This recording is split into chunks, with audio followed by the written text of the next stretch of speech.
Can we talk a little bit about Corporate? Yeah, I mean, definitely.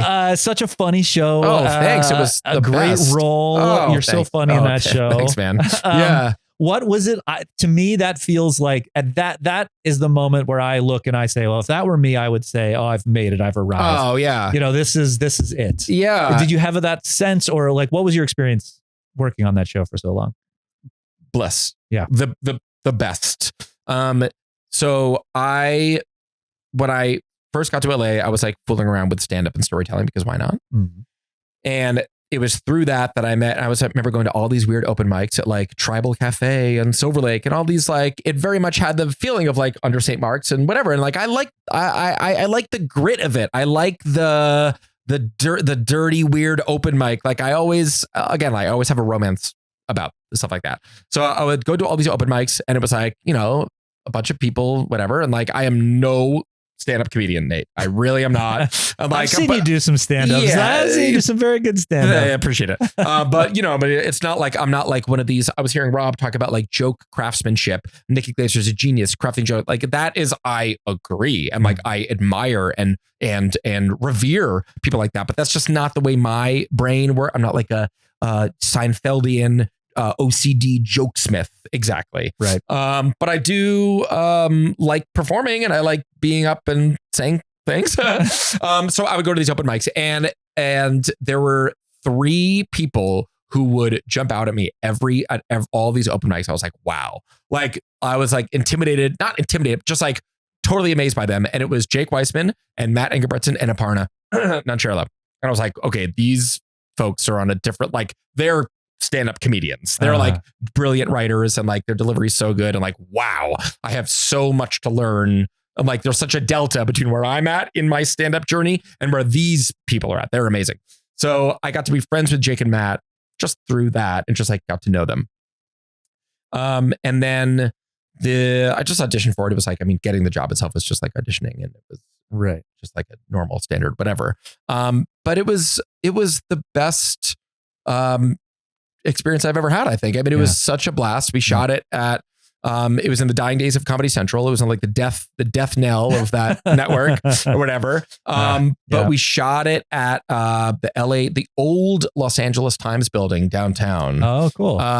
And the show, for those who have not seen it, is like this sort of hilarious, sort of black, poison tipped satire about corporations and evil corporate mega conglomerates, and it's so silly and very absurd, satirical and biting and very biting, observant. Yes, exactly, and right. really sharp. And like Jake and Matt and Pat Bishop, the director, like and the creators of the show, just have such a singular vision, and like and they're also huge sources of inspiration for me because they would talk about going to pitch the show. And I think initially they wanted it to be like Portlandia in an office, basically like sketches, sketches, loose sketches, some recurring characters. Oh, I didn't know that. And then I think the network was like, maybe it's a narrative show. And they're like, okay, yeah. But the thing that they had nailed down from the beginning, they were like, we know what the aesthetic is. And Pat is a particularly brilliant director. He's like a little savant and an editor who came from Funny or Die.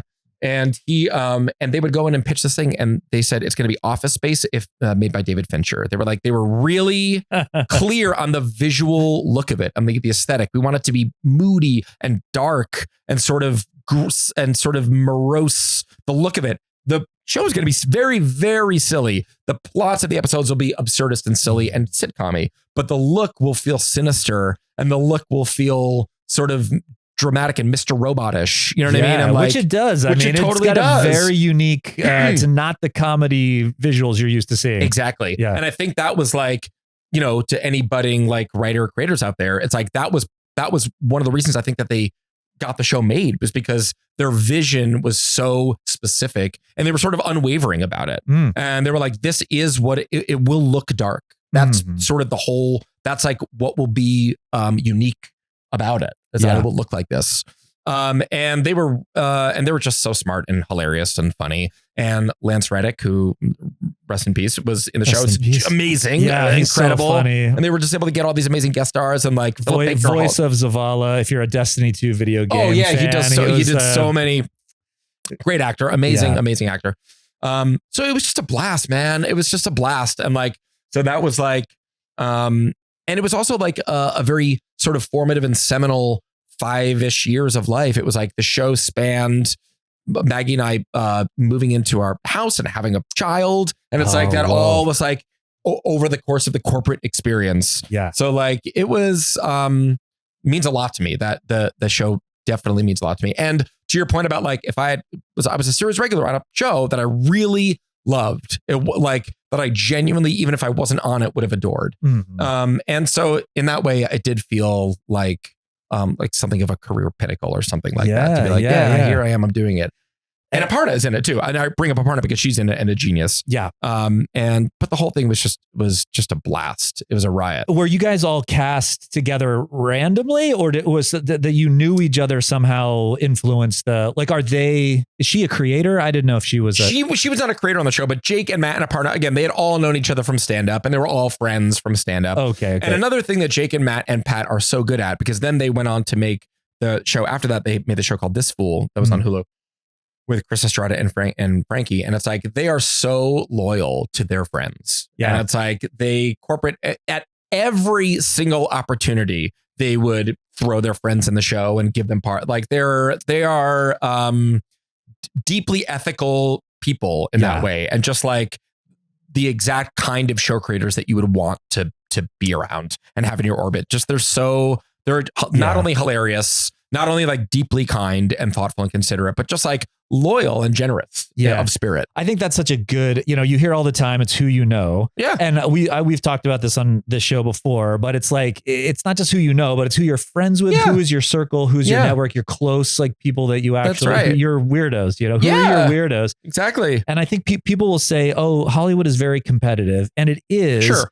But I think one thing to consider is that it's your network competing against other networks. And so you should never be jealous of your friends. Right. You know what I mean? There should be no competition between you and your buds. Totally. Even though sometimes it's hard, your buddy books a big thing and you're like, oh, and it's I'm hard jealous. not to feel a twinge, of course. Yeah. But it's really like a rising tide lifts all ships. It's true. It's true. And corporate was like a very practical sort of like real life kind of lesson in that. Yeah. Because like these guys are really looking out they do not take for granted that like it's hard to make a show. Yeah. We all know this. It's hard to sell a show. That's another sort of like, now that I've had X amount of years in the business, that I really appreciate. To get anything made is a small miracle. Any single thing, no matter how big or small, whatever, is truly a minor miracle. So it's like really hard to do. Yeah. And they did not take it for granted. And they had the perfect attitude where it was like, we're so lucky and we deserve it. That's huge, and right? We deserve it because we're really smart and good. Yeah. And like, we're really smart and good, not in an arrogant way, but like just in a humble, they were equal parts. There was equal parts humility and self-confidence that I really, in Pat, Matt, and Jake as a sort of a collective, that I was like, that's how you do it. That's the right concoction formula. That's the right way to do it. Yeah. Did you guys mess around on set? Any like crazy? Did you guys like fool around a lot? Here's what's funny, Nate. Not really. It was like, here's the other thing about, because, it wasn't like, my first job when I first came to LA was Punked. So there was a prank show. And like, that was like crazy. And wait, which sketches were you in, or pranks were you in? This is like 2012 or whatever, or 2011, 2012. This is when they were like rebooting it. It would have been off the air for a while, and they were like rebooting it with like celebrity hosts or whatever. So it was like, and I'm not even really like a prank guy, but like the vibe of Punked was like very like, hey, it's crazy, like everyone's crazy, and like there was like people. There was a little bit of like the inmates are running the asylum, and I had a little bit like they wanted it to be like, it's like punk rock SNL, isn't it? And it was like, it wasn't, but like that was like the vibe that they were trying to cultivate. Yeah.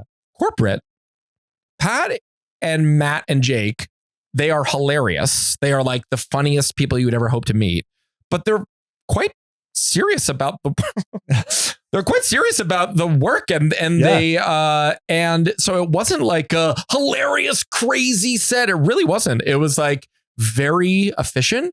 It was extremely professional and workmanlike. And like Pat was the director, directed all the episodes. Matt directed a few, but Pat directed them all. And you sort of, the director a little bit sets the tone for the family. And Pat is soft-spoken, silly, but like quiet and deeply thoughtful and no nonsense. Yeah. So like it was funnily enough, it was like, which I love. It was like, I'm not like crazy, like Belushi, we're like doing drugs or like it's crazy. Like the show, the art is funnier the crazier you are. Like that's really not my thing. Not my aesthetic exactly. So I really, no, there weren't a lot of like crazy things on set. And in fact, the couple of times where they brought in all these great guest stars and one of them, it was like Natasha Lyonne, genius, hilarious, so funny. But like she is like has a real crazy energy, as we all know. And it was just so funny because like just having her on set, she was really an outlier. It was like, like crazy, scrappy showbiz, rated R, sort of like ribald body, whatever. And it was like it seemed from another universe because like the vibe was just very, very efficient, mellow, and like I don't even want to say there's a better word than serious, but just like thoughtful or dedicated. Yeah, super dedicated. Did she change the vibe? Like were people sort of like no, it was fine. Yeah. It was just, and she was hilarious and amazing and great and wonderful and so wonderful and great. But it was just the vibe. It just stuck out as like it was quiet and thoughtful. And like the DP was this amazing guy, Christophe, who is this French DP, very, very serious. Like these are like artists trying their hardest. Yeah. These are real artists. And like Lance Reddick is here. So like button it up. You know what I mean? Like we're not ripping farts and telling dumb jokes. It's like, these are like, let's be serious. Yeah. In a good way and like a wonderful way that I thought like served the thing. And again, like I think a lot of that just came from Pat, Matt and Jake, who are not like crazy guys. Yeah. What was Lance like on set? Was he serious? He has a very serious vibe. He was serious. He wasn't like making a lot of jokes. I mean, of course he was. And like, he was so just a delightful human being. But not like pranky, silly necessarily, like dead serious about doing a great job. Dead serious about doing a really great job. Yeah. And that was just sort of the vibe throughout of like, let's make this really good. Let's all really try our hardest to make it really good. And like, that actually takes a lot of focus and concentration, like for long 14-hour days for months. Yeah. And so like, can you guys please be quiet? Like we're thinking. Yeah. And it was like, great. It's something I really appreciated. I'd like to begin with a fact. So deep. Or in Chicago, New York, or Los Angeles. You have to go deeper, I think.